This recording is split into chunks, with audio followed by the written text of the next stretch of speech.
Hello guys, I'm Ashok here.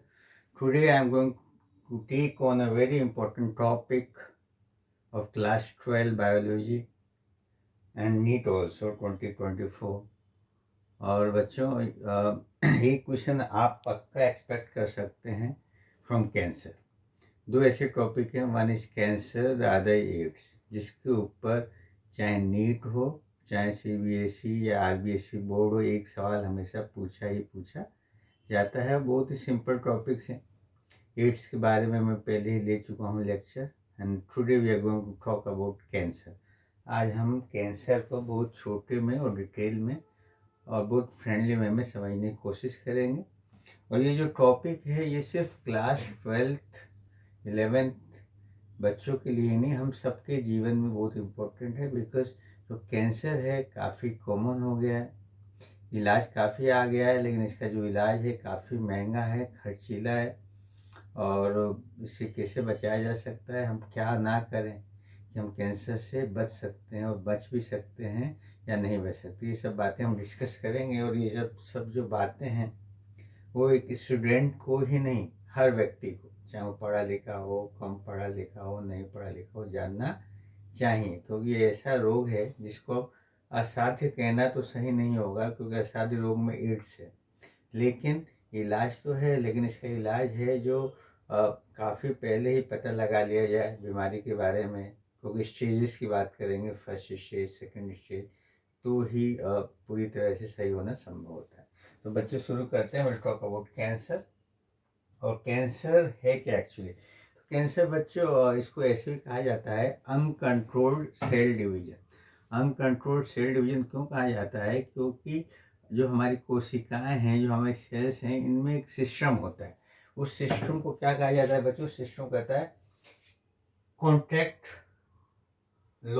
जो contract inhibition कहा जाता है। कॉन्ट्रैक्ट इनहिबिशन का मतलब ये है, सपोज कि कोई कोशिका किसी शरीर में बढ़ रही है। सपोज आप, जैसे मेरा हाथ ही है सर, अब देखो कोई भी क्या होता है कि कभी अपने कट लग जाता है। मान लिया आपके इधर कट लग गया, अब इधर जो कट लग गया तो क्या होता है, जो अगल बगल कोशिकाएं में माइटोसिस, समसूत्री विभाजन होता है, और समसूत्री विभाजन के द्वारा ये बराबर हो जाता है। और अपने को कुछ दिन बाद पता भी नहीं लगता कि मेरे को इधर चोट लगी थी या चोट नहीं लगी थी। वैसे ही बच्चों इस जो सिस्टम होता है इसको बोलते हैं कॉन्ट्रैक्ट इनहिबिशन। जैसे ये कोशिका है, अब जैसे इसको इससे टच हो गया तो इसका जो विभाजन का काम क्या हो जाएगा, बंद हो जाना चाहिए। इसका इससे टच हो गया तो इसका बंद हो जाना चाहिए, इससे बंद हो जाना चाहिए। This is known as contract inhibition. लेकिन जो व्यक्ति कैंसर से पीड़ित होता है, कैंसर की बीमारी हो जाती है, उसको ये खत्म हो जाता है। जो कॉन्टैक्ट इनहिबिशन का जो सिस्टम है ना, उसका लॉस हो जाता है। लॉस हो जाता है मतलब खत्म हो जाता है। उसको पता ही नहीं है कि उसको कितना बढ़ना, वो बढ़ता ही चला जाता है। जैसे बच्चों आपको पता है, जैसे अपन खाना खाते हैं तो अपनी जितनी डाइट होती है जब फुल हो जाती है तो अपना पेट भर जाता है, हम खाना खाना क्या करते हैं, बंद कर देते हैं। ये कौन कंट्रोल करता है? ब्रेन का हाइपोथैलेमस कंट्रोल करता है। ये यहाँ विषय नहीं, मैं समझाना चाह रहा हूँ कि जो ही हाइपोथैलेमस कहता है अपना पेट भर गया, हम खाना क्या कर देते हैं, बंद कर देते हैं। वैसे यहाँ पे जो कोशिकाएं जो हैं कॉन्ट्रैक्ट में आ जाती हैं तो उनका विभाजन बंद हो जाता है। लेकिन इस केस में क्या होता है कि विभाजन बंद नहीं होता। अब बंद नहीं होता, वो विभाजन करती रहती है, जरूरत नहीं फिर विभाजन करती रहती, नई कोशिका बनती रहती है, तो वहाँ पे गांठ टाइप में हो जाता है या और भी प्रॉब्लम हो जाती है, जिसको अपन कैंसर कहते हैं। तो जो कैंसर हो गया वो मास बन जाता है, नियोप्लाज बन जाता है या ट्यूमर बन जाता है, जिसको हिंदी में अपन गांठ भी कहते हैं। हर जो गांठ होती है वो कैंसर नहीं होती, ये भी अपन को समझना चाहिए। तो जो कैंसर है मुख्य रूप से दो भाग में बांटा गया है, एक होता है बेनाइन, दूसरा होता है मैलिग्नेंट। तो बच्चों इन दोनों में से देखें तो जो बेनाइन है, ये कैंसर जो होता है एक ही स्थान पर होता है, तो ये उतना ज़्यादा खतरनाक नहीं होता। और जो मेटास्टेसिस होता है, मैलिग्नेंट मेटास्टेसिस भी बोला जाता है, जो मेटास्टेसिस होता है ये शरीर के अलग अलग भागों में घूमता रहता है, तो इसको कंट्रोल करने में ज़्यादा दिक्कत होती है। बेनाइन हो गया और मेटास्टेसिस हो गया, मैलिग्नेंट हो गया। अब होता क्या है बच्चों, जैसे अब कोशिका है, ऐसे समझिए कि आपके घर में 5 व्यक्ति हैं, 5 लोगों का खाना दूध जो भी आता है, अब खाना तो सीमित ही है, 5 व्यक्ति का है, 5 लोग और आ गए तो उनको भी खाना चाहिए ना। तो बाकी जो जो नॉर्मल कोशिकाएं हैं उनको न्यूट्रिएंट लॉस हो जाएगा, क्योंकि इनको क्या चाहिए, न्यूट्रिएंट चाहिए। और न्यूट्रिएंट के लिए बच्चों ये क्या करते हैं, TAF होता है, ट्यूमर एंजियोजेनेसिस ग्रोथ फैक्टर बना लेते हैं, ताकि वहाँ पे जो उनका फूड सप्लाई चालू हो जाए, दैट्स नॉन एज TAF। अब बच्चों बात करें अपन कैंसर, तो कैंसर जो है कई तरह के कैंसर होते हैं। ज़्यादातर जो कैंसर होते हैं वो एक्टोडर्मल होते हैं, जो बाहर की तरफ होते हैं बच्चों। That one is carcinoma. Carcinoma is mostly about ectoderm. Other one is sarcoma. Sarcoma किस में ज़्यादा होता है, मेसोडर्म में। आपने पढ़ा हुआ 3 तरह की कोशिका होती हैं, ectoderm, mesoderm, endoderm. And then बहुत कॉमन है leukaemia. Leukaemia is also known as blood cancer. What's known as blood cancer होता है, इसको क्या बोलते हैं बच्चों, ल्यूकीमिया। इसमें WBC की जो संख्या होती है काफ़ी ज़्यादा बढ़ जाती है। और कैंसर की बात करें तो फीमेल से में सबसे ज़्यादा जो कॉमन होता है cancer, that is known as breast cancer और सर्विक्स कैंसर। जो योनि में होता है सर्विक्स, वो कैंसर या स्तन कैंसर बहुत कॉमन होता है। और हम पुरुषों में ज़्यादातर लंग कैंसर और ब्लड कैंसर कॉमन होता है। कॉमन की बात की जा रही है, ऐसा नहीं, कोई भी कैंसर किसी में भी हो सकता है और किसी भी अंग को प्रभावित कर सकता है। इवन तक ब्रेन ट्यूमर हो जाता है, ब्रेन कैंसर हो जाता है, तो कहीं भी हो सकता है। अब बच्चों ये पूछा जाता है कि कैंसर होने के कारण क्या हैं। कैंसर होने के बहुत सारे कारण हैं बच्चों। सबसे पहला जो कारण कैंसर होने का कारण है वो जेनेटिक भी हो सकता है। जेनेटिक मतलब अनुवांशिक। अनुवांशिक मतलब दादा से, पेरेंट्स से हम में भी हो सकता है। होता क्या है बच्चों कि हम सबके अंदर ऐसे जीन होते हैं जो कैंसर प्रोड्यूसिंग होते हैं, उनको क्या बोलते हैं, ऑन्कोजीन्स। क्या होते हैं, ऑन्कोजीन्स। तो जो ऑन्कोजीन्स का जो पहला वाला रूप है, प्री रूप है, उसको बोलते हैं प्रोटो ऑन्कोजीन्स। क्या बोलते, this is known as proto oncogenes. कभी कभी क्या होता है, जो प्रोटो ऑन्कोजीन्स होते हैं वो ऑन्कोजीन में कन्वर्ट हो जाते हैं, मतलब कि कैंसरस सेल में कन्वर्ट हो जाते हैं, दैट्स नोन एज ऑन्कोजीन्स। और ये क्या कोज कर देते हैं, कैंसर कोज करते हैं। तो ऑन्कोजीन्स क्या क्या कोज करते हैं, कैंसर कोज कर सकते हैं। फिर कितनों व्यक्तियों में क्या हो जाता है, ट्यूमर सप्रेसर जीन होता है। जो ट्यूमर सप्रेशन जीन क्या करता है कि सप्रेस करके रखता है, दबा के रखता है कि गांठ ना बने, ट्यूमर ना बने, उसका ये फंक्शन होता है। और तो कितने व्यक्तियों में जो ट्यूमर सेपरेशन जीन होता है ये खुद ही ऑफ हो जाता है। अपने घर के अंदर बल्ब जलाना है तो स्विच ऑन करते हैं या स्विच ऑफ करते हैं ज़रूरत के हिसाब से। तो इसका क्या है कि इसका स्विच क्या होना चाहिए, हमेशा सेपरेशन जीन का ऑफ होना। ट्यूमर सेपरेशन जीन है इसका ऑन रहना चाहिए, क्योंकि उसको सप्रेस करके रखे। लेकिन कभी कभी क्या हो जाता है, ऑफ हो जाता है, काम ही नहीं करता, ट्यूमर को सप्रेस नहीं करता, इसलिए ट्यूमर बनना चालू हो जाता है। कुछ वायरस भी होते हैं, मतलब they can be biological disease. क्या कह सकते हैं अपन, बायोलॉजिकल डिजीज हो सकते हैं, biology.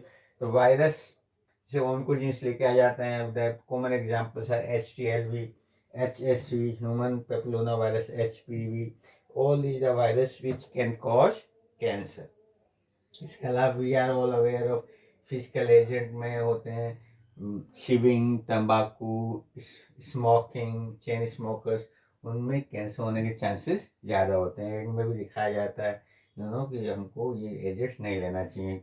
This is from the honourable court ने आदेश दिया था। पहले क्या, सिगरेट के पैकेट पे या तंबाकू के पैकेट के ऊपर एक सुंदर सा मॉडल का फोटो आया करता था, लेकिन अब उस पर आप देखिएगा क्या लिख के आता है, स्मोकिंग किस, राइट, ऐसे लिख के आता है। फिर भी लोग क्या करते हैं, स्मोक करते हैं और खुद को मारते हैं। तो फिजिकल एजेंट में this is a word kangri. Kangri बच्चों कॉमन होता है।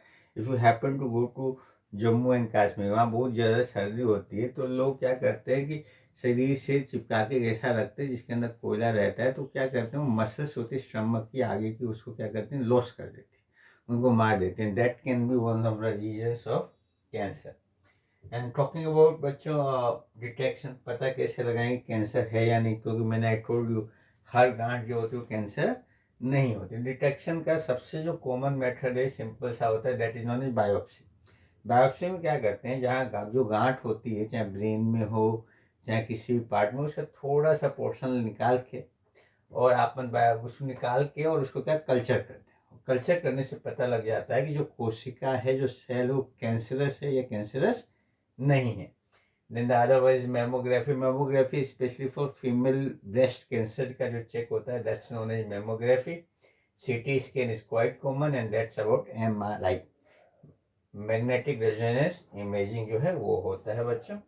ट्रीटमेंट की बात करें, ट्रीटमेंट में the most common thing is surgery. Surgery क्या होता है बच्चों कि जहाँ पे गांठ है उसको काट कर निकाल दिया जाता है. लेकिन प्रॉब्लम क्या होती है कि कभी कभी वापस वो गांठ वापस से आपने काट के निकाला और फिर वापस आ जाती है. फीमेल्स में तो ऐसी स्थिति हो जाती है क्योंकि ब्रेस्ट निकालने पड़ जाते हैं, एक निकाल सकते हैं, दोनों में निकाल देते हैं. लेकिन अब कुछ ऐसे केसेस हैं जहाँ पे निकाल नहीं सकते. लंग कैंसर में we can't remove the lung ना, तो अपने को ट्रीटमेंट करना होता है. That's why we go for radiation therapy. Radiation therapy like cobalt, radon, इनका यूज़ करके उनको अपन क्या करते हैं, इनएक्टिव कर देते हैं. कुछ सेल्स को मार भी देते हैं जिनकी अपने को ज़रूरत नहीं होती. उसके अलावा there medicine which can be use, injections that can be use, that's known as chemotherapy. क्या बोलते हैं बच्चों, कीमोथेरेपी. बचाव की बात करें तो बचाव में there some other reasons also. X rays हैं, यूवी रेज है, गामा रेज है, यूवी रेज है. ऐसा बताया जा रहा है कि ओजोन में क्या हो गया, ओजोन में छेद हो गया. जो परत है ना, what is ozone, layer which prevents us from harmful radiation. तो उसके अंदर से कंबल है और अपने कंबल में छेद हो जाएगा तो उसमें से जो सर्दी, हवा, ठंड सब आएगी. उसी तरीके से एनवायरनमेंट क्या हो रहा है, पोल्यूशन की वजह से ओजोन में होल हो गया, ozone hole. That's what's known as, उसकी that can be one of the reasons of cancer. Prevention में बात क्या करेंगे, जो कुछ में तो अपन कुछ नहीं कर सकते, जो बाई जीन्स हैं उसमें वी कांट डू एनीथिंग. लेकिन कुछ इनएक्टिव होते हैं ना, जैसे आई वाज टॉकिंग प्रोटो ऑन्कोजिन से ऑन्कोजिन में कन्वर्ट हो जाते हैं. तो कुछ चीज़ें ऐसी होती हैं जो एक्टिवेट करने में हेल्प करती हैं और कैंसर पैदा करती है. Like I was talking about smoking, tobacco, betel, these things are very harmful. तो हमको क्या कहना चाहिए, से नो टू टोबैको और all these things which are harmful and can cause cancer. And talking about, आपने अस्पताल गए हो तो देखा होगा लिखा रहता है कि एक्सरेज ये हानिकारक है, यहाँ पर गर्भवती महिलाओं को आना मना है. Because sometimes it so happens कि आपको तो नहीं होगा लेकिन आपके फीटस में पल रहे बच्चे को भी कैंसर होने का खतरा बना रहता है. तो हमने शॉर्ट में और पूरा क्रिस्प वे में कैंसर को समझने की कोशिश की. I am sure you must like this video. यदि आपको समझ में आया, अच्छा लगा वीडियो, तो please do share and subscribe to my channel. Thank you so much.